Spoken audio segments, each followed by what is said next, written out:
Dans cette vidéo, nous allons utiliser Docker Compose pour builder rapidement des conteneurs qui vont fonctionner ensemble. En général, on utilise Docker Compose lorsqu'on veut déployer des applications à microservices, c'est-à-dire que nous allons avoir l'application qui est divisée en plusieurs microservices et nous allons donc pour chaque microservice avoir un conteneur qui va héberger le service en question. Ça peut être, comme dans notre cas ici, un frontal web, une web API et puis une base de données en fait. Donc, euh, ce que j'ai fait, c'est que j'ai créé un dossier que j'ai appelé Compose dans lequel j'ai collé mon Docker Compose. Donc, parce que pour pouvoir exécuter mon Docker, la commande Docker Compose, il va bien et bien falloir euh, que je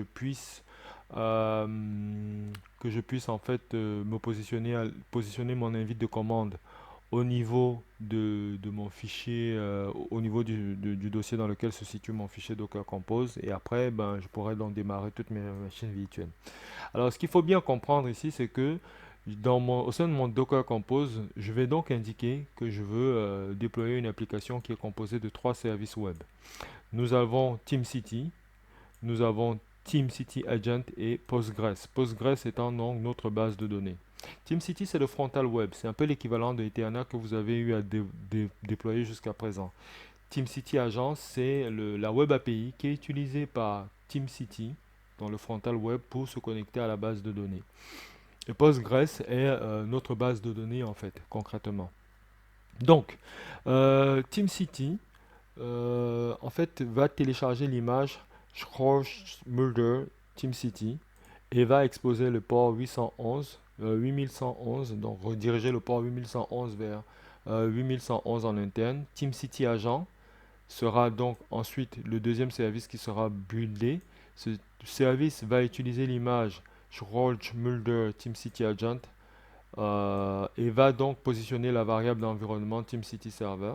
Et puis, on va avoir le service Postgres qui va télécharger l'image Postgres et qui va positionner l'environnement PostgreSDB TeamCity. Donc, tout ce que j'ai à faire, en fait, c'est donc, comme je vous l'ai dit, de placer Docker Compose dans un dossier, de positionner mon invite au niveau de ce dossier et puis de taper la commande docker-compose. Hop.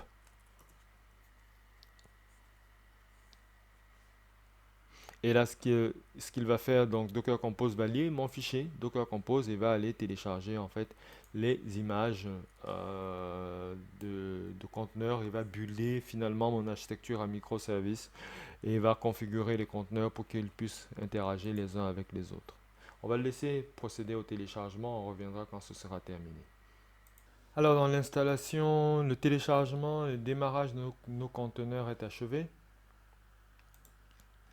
comme vous pouvez le constater, et nous pouvons nous en rendre compte en allant sur notre navigateur web. Alors il nous indique que tous les services sont démarrés et il nous demande de nous connecter en localhost sur le port 8111. Et après quoi nous allons pouvoir utiliser notre application. Donc vous verrez que toutes les opérations que l'on va réaliser sont remontées en fait par Docker Compose. Voilà. Donc ensuite ici nous allons cliquer sur Proceed. Et puis nous pouvons commencer à utiliser notre appli, on peut la configurer, etc. etc. J'ouvre une autre invite de commande Windows dans laquelle je vais travailler avec mon Docker Compose et je me déplace pour me positionner dans le dossier dans lequel se situe mon Docker Compose. À partir d'ici, je peux faire un docker-compose ps. Voilà. Je peux faire un docker-compose. Alors, là, je peux afficher les réseaux qui ont été créés par mon Docker Compose. Je peux afficher les volumes qui ont été créés par mon Docker Compose. Je vois que j'ai plusieurs volumes qui sont créés. Je reviens sur mon docker-compose.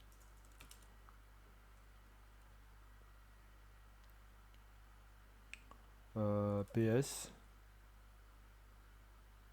Ici, je peux faire un Docker Compose down pour arrêter mon infra.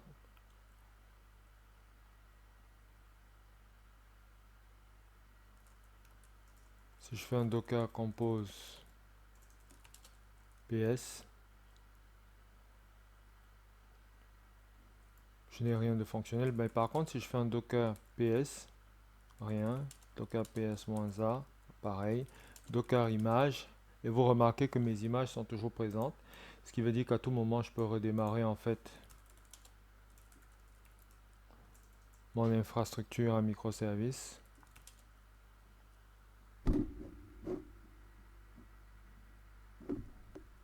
Avec un Docker Compose, hop.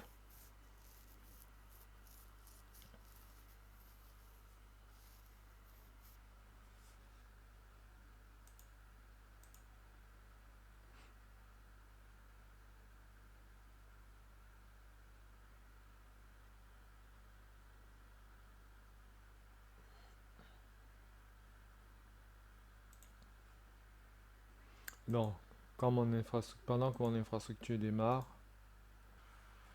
voilà, c'est bon, le serveur est opérationnel. Donc, si je fais un Docker Compose PS, je vois ce qui est fonctionnel et ce qui est arrêté. Et donc, pour terminer, ben, je fais un Docker-compose down. Il m'arrête tout.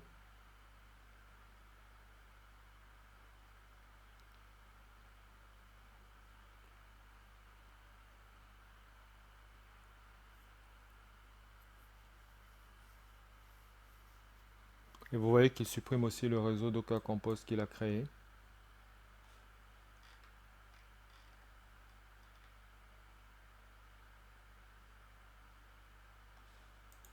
Je vais quand même vérifier les volumes. Et j'ai tous ces volumes qui sont encore présents. Et donc, à partir de là, vous pouvez supprimer vos différents volumes. 7F,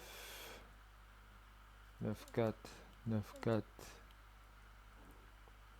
CE, D6.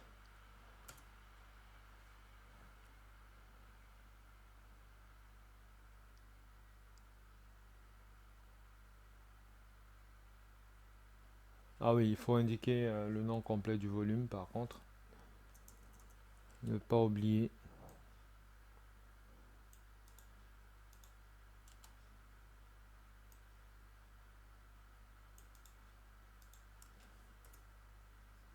Voilà.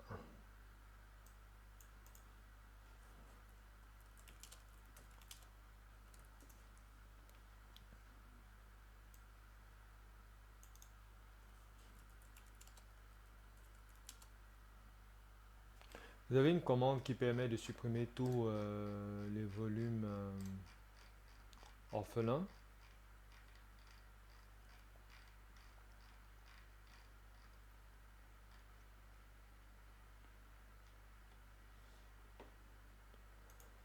Ou tous les volumes simplement qui ne sont pas utilisés. Vous rappelez, c'est docker volume prune.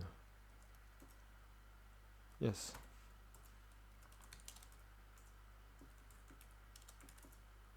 Voilà.